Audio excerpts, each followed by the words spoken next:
I looked out over the beautiful azure waters and watched as small waves crashed onto the snow-white sand. I felt such peace, such happiness, being here with my wife as we celebrated our 30th anniversary. A few moments ago, the tranquility of this island paradise was shattered. Mary, let me get this straight. We are here celebrating our 30th wedding anniversary on this romantic island, and you are telling me that you want to spend the night with another man.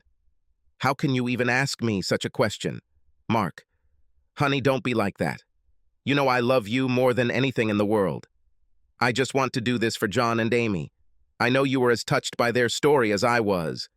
It will only be one night to bring some happiness to a dying and lonely old man. And besides, it doesn't mean you'll be left all alone. I saw the way you look at Amy. She is a beautiful young woman. Yes, Amy is a beautiful young woman, but she is not my wife. I know she wants you with her father and is willing to fuck me to seal the deal, but she is not my wife. I have never cheated on you, and 5 minutes ago I believed that you would never cheat on me. I've never cheated on you, Mark, and I never will. That's why we're having this conversation. Amy and I talked about it all day while you and John were jet skiing. She knows how lonely John has been since he lost his wife 3 years ago. Now, with his diagnosis, he has less than 6 months to live. Mark, she just wants him to enjoy a woman's pleasure one more time before he gets too sick to do so. But why not just find him a prostitute? Heck, if they can afford a vacation on this island, they can afford a prostitute? Amy said she tried to do it on the mainland before they left, and John got really angry with her. He doesn't believe in prostitution. He says that any woman who comes to his bed must do so voluntarily and with his desire, and not for his money. So you're saying you desire John? You said it would be a pity sex, but now you say you want it. So it's not just about being kind and loving to the dying man. You want to fuck that old man. Don't be rude. Yes, John is a handsome and charming man. He has a kind and gentle manner, but he is also very masculine. So while I wouldn't do it if he wasn't dying, I admit that I think I'll like it. But having said that, just look at Amy. She's 20 years younger than us, and gorgeous. You can't tell me you won't love it. So, Mary, it looks like you've already decided that you're going to spend the night in his bed. I'm guessing Amy told John about your wish. Have you discussed this with him? Have you already told him that I agreed to let you do this? Yes, Mark. I was talking to John while you were taking a shower. I told him a little white lie. I told him we've swapped partners before, and you really want to be with Amy. Amy told him that she couldn't wait to be with you two. He was very reluctant, but eventually agreed. I told him that I would arrive at their villa at 7:30 and Amy would arrive at the same time. So this is what you're really doing to ask my permission. You're just telling me it's done. I really have no say in this matter at all. Well, let me say this. I disagree.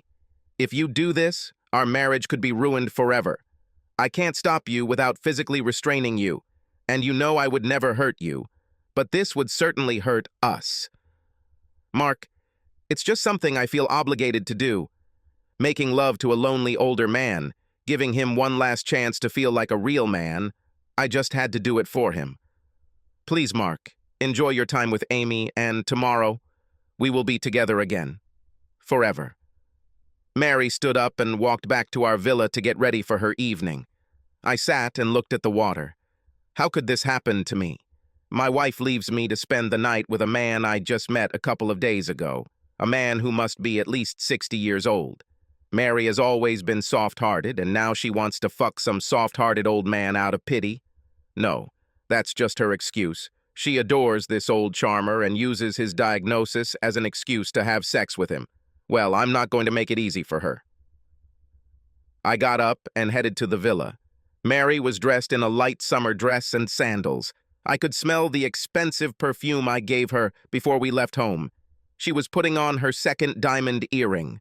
Stop! I bought you these earrings as a sign of my love for you, not to make you look good by cheating on me. Take them off, and don't wear the perfume I bought you. Wash it off immediately. It's enough that you humiliate me and cuckold me tonight. I'll be damned if you're going to do that while wearing my anniversary gifts. Mark, You're being stupid. I'm not cuckolding you. We have agreed to it. We're switching places. You'll be with Amy. Now go away and let me get dressed. I took 3 quick steps across the room and grabbed her left wrist. I took her wedding rings off my finger and extended my hand. Give me the earrings or I'll rip them out of your ears. With a frightened look, Mary took off her earrings and put them in my hand. I put them in my pocket and turned to leave. Don't bother coming back tomorrow. You can just stay with them. I went to the refrigerator, poured a 6-pack of beer, and walked back to my chair on the beach. I took a sip of my beer and stared at the water. Everything was spinning in my head. What should I do? What can I do? If Mary came to me right now and said that she had canceled everything, I'm not sure that I could forgive her. If she goes to him tonight, our marriage will be over. I sat and languished for over an hour before Amy came up to me. Mark, I was looking for you. Do you want me to join you here or do you want to come inside? Amy walked around my chair and stood in front of me. Amy, you are a beautiful young woman, but I am a married man, at least for now. I know you and Mary had an agreement for this evening, but I never agreed with your plan. I told Mary I didn't agree and she went to John anyway. She's cheating on me with your father, and I'll divorce her as soon as we get home. My God, Mark, you can't think like that. You know why she does it. It's an act of kindness. She's not cheating. She loves you, and I know you love her. Please, Mark, let me take your mind off this. Amy took one thin strap of her summer dress off her shoulder, then the other. Her dress fell to her feet. Completely naked, she stood in front of me. She truly was a beauty. Light brown hair fluttered in the wind. Graceful hands lay on the curve of her hips. Fiery red nails contrasted with her tanned body. She waited until my gaze returned to her, and then smiled. I think we could have some fun. She's having fun. You deserve some fun, too. Mark, I was really looking forward to being with you tonight. Please, let's go inside and let me help you forget about her for one evening. My eyes locked onto the sexy blonde as she reached out to me and asked me to take her inside. The 4 beers I drank were almost enough to let my lust take over my brain, but my anger prevailed. I stood up, grabbed Amy's hand, and walked into my villa. I went straight to the bedroom, telling Amy to get the wine out of the refrigerator. I entered the bedroom and slammed the door, sliding the small bolt. Mark, let me in. Why are you doing it? Please, Mark, open the door and let me in. Please, Mark. Amy, my wife decided to cheat on me. This does not mean that I should follow her example. I made a vow and will keep it until I can divorce her. You can leave or you can sleep on the couch. Either way, you won't sleep with me. Amy tried to convince me to open the door before finally giving up. I lay down in bed and pulled the pillow over my head. I was emotionally exhausted, and with the help of beer, I fell asleep.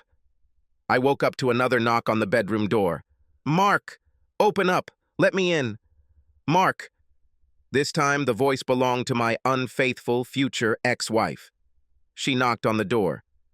Mark, dear, please open the door. We need to talk. We need to put this behind us. Please, Mark. I love you. I know I hurt you, but it's over now and we can be together today. Please, Mark.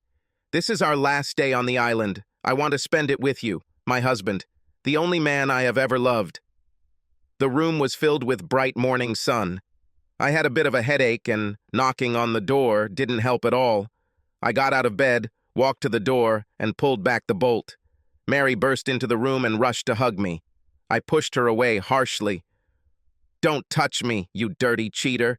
You come to me, fresh from his bed, and expect me to take you into my arms? You must be completely crazy. I can smell it on you even from here. Go to the shower and clean yourself up. Mary gasped in horror, and then burst into tears. She turned and ran to the bathroom, screaming, Sorry!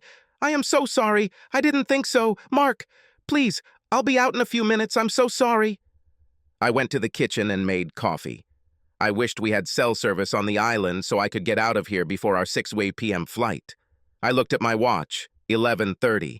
That means I have to be alone with her all damn day. Mary entered the kitchen. She had a towel wrapped around her and her wet locks hung over her bare shoulders. 2 days ago, I would have jumped out of my chair and embraced my beautiful wife in my arms. Today, I just looked at her while sipping my coffee. Mark, now I'm all clean. I washed everything several times. Mark, please, I'm still me. I'm still your wife. Please, baby, say something. Put some fucking clothes on, and then we need to talk about what's going to happen. But Mark, aren't you going to get your wife back? Amy and John said you'd want me back. They said you'll fuck me harder than ever. Please, Mark, I want you to take me back, make me yours again. Shut your mouth, you damn cow. I'll never touch you again. Now get your cheating ass over there and put on some clothes. Mary burst into tears and ran into the bedroom, slamming the door. She returned as I poured the rest of the coffee into my cup. Mary saw the empty coffee pot and realized that she shouldn't ask me to make more coffee. She quietly filled the pan and turned it on. As soon as the tea was brewed, she poured a cup and sat down at the table. Mark, Amy told me that you locked yourself out of her at night. I don't understand why you did this. I thought you'd have her all night and then be so excited to tell me all about it this morning. I thought we'd have a good laugh about our adventures, and then you'd make love to me all day. God, who the hell are you? You can't be the same woman I married 30 years ago. How could you even believe that I would agree to this fucking plan? Mark, we are on a tiny island. The other 2 villas are empty, so there are only 4 of us. No one will ever know what we did here. You had a beautiful young woman begging you to fuck her, and you received my blessing for this. What person in their right mind would miss such an opportunity? You just don't understand this. I loved you, only you. It wouldn't matter that no one else would know what I did, because I would know what I did. I made a vow, and vows mean that you do what you promise, even if no one is watching. Obviously, your vows mean nothing to you, but they meant everything to me, and you broke them. Mark, I thought you would like it. I knew you were in a little pain, but I thought that once you started with Amy, you'd really like it. I didn't know you locked yourself in the bedroom from her until she told us about it this morning. I just assumed you had a wonderful night, just like you, Mary. You mean, how was your wonderful night with John? Hell yes, it was a wonderful night. John is an excellent lover, and I really had a wonderful night. You could have had a wonderful night too, but... No, you were supposed to be a fucking saint. Well, it's your own damn fault that you missed your wonderful evening. I waited until I had my anger under control. Then I calmly said, No, Mary, I already had 5 wonderful nights with you. I didn't need a wonderful night with Amy. I was looking forward to another wonderful night with you, but you chose to be with John because you believed he needed you. Well, I needed you too, but I guess it just wasn't important to you. I stood up and walked to my sun lounger. I pulled my beach hat over my eyes and tried to sleep. About an hour later, a large shadow flashed in front of me. I looked into the grinning face of my wife's lover. Hey, buddy, I'm really sorry about the mix-up. I swear I thought you were on board with the plan last night. He tried to seem sincere, but couldn't quite hide his smirk. Then I realized that it was all a trick. The lying bastard sold Mary a sob story, and the stupid bitch bought it. This guy gets his kicks by tricking married women into having sex, and is using Amy to help make it happen. I understand, John. I stood up slowly. John extended his right hand for a handshake. I looked at his face, and his grin was triumphant. He truly believed he had outplayed me. I casually raised my left hand in an awkward handshake. John looked at my left hand. I raised my right fist and drove it into his throat. John immediately grabbed his throat with both hands and stumbled back. I stepped forward. John fell to his knees, and I hit him in the temple with my elbow. I seriously thought about dragging his limp body into the water and drowning the son of a bitch. But then I heard Mary scream. I turned around and saw her running towards me. She ran past me straight to the unconscious body stretched out on the beach. Oh my God, what have you done? Oh, John, are you okay? Mary lightly spanked John, bringing him back to consciousness. I had to laugh. She smacked him very close to where I hit him with my elbow. I thought that must have hurt, really hurt. I returned to the villa and went inside for a beer and a snack. I sat on the porch and watched as Mary and Amy helped the overweight John stagger back into the villa. As he got closer, he turned and looked at me. The triumphant grin disappeared, and in its place I saw only fear. I didn't see Mary until the boat arrived. She quickly collected her things and hurried to the pier with them. When we got on the boat, Amy and Mary spoke to the crew member, and I'm guessing he was using the radio to contact the mainland because we were greeted by some uniformed cop. "Mark and Mary Stevens?" I nodded. "Please come with me." We followed the man into a small office and he pointed to a couple of chairs. We sat down and he offered us a drink before getting serious. "I understand you had a run-in with Ron Cook and his playmate Amber Jones." "No, officer, you're mistaken. These are the Phillipses, John and his daughter Amy," Mary said, looking intently at me. "Oh, were those the names they used this time?" "I beg your pardon, officer. John and Amy are my new friends and my husband attacked poor John for no reason." "Madam, do me a favor and shut the fuck up. I want to talk to Mr. Stevens and I don't want to be interrupted." I laughed. "Please call me Mark. How can I help, officer?" "Mark, I think you must have understood Cook's game, and that's why you, expressed your displeasure during your, conversation?" "Maybe, but I won't admit anything." The gentleman laughed. "You speak like a true American. Well, Mark, this is the 5th time Cook has played this game with some gullible tourist. This is at least the 5th case that we have learned about in connection with some kind of complaint or quarrel. I have no idea how many times he just got away with it. I understand Miss Jones's next step is to contact your wife in a few months and tell her that her lover has passed away. She will then ask the woman for some money to help bring Cook's body back to the States to be buried next to his late wife." Wow, this is a bigger scam than I thought. He convinces stupid wives to sleep with him and then makes his slut deceive them again to get some money. Not a bad play. Yes, but thanks to you, I guess he will be out of the game, at least at our resort. Well, who is Jones? Obviously, she is not a daughter. Amber Jones was a stripper in a club in Miami when Cook met her. He had just won a small prize in the lottery and convinced her that he was very rich. She traveled with him for a while until he developed this scam, and now that's pretty much all they do. She wants to become an actress and thinks it will help her study.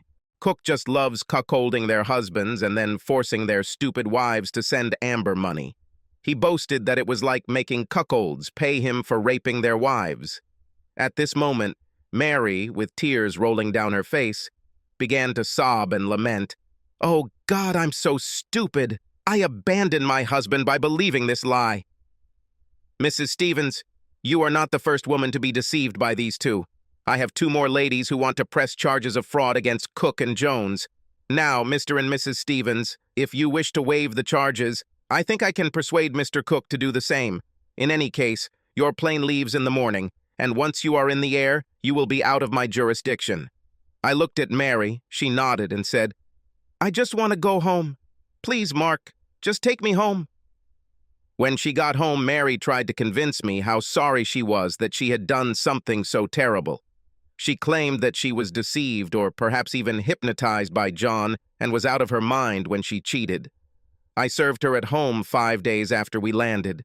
She suffered a nervous breakdown and was hospitalized for several months. This didn't stop the divorce. She tried to get our adult children to step in and help her, but once I told them the whole story, they refused to help her. She finally gave in, and we agreed to the standard 50-50 split. We sold the house for a pretty penny. I have to pay child support for the next 10 years, and then she'll have a nice little nest to fall back on. Sometimes I think back and am amazed at how a trip to heaven ended my 30-year marriage and left me to grow old all alone. Luckily, my daughter had other plans for me and introduced me to her neighbor. We hit it off, and it looks like things might get serious, but I can guarantee that we will not be spending our honeymoon on an island paradise. Please like and subscribe to the channel, and you will never be cheated on.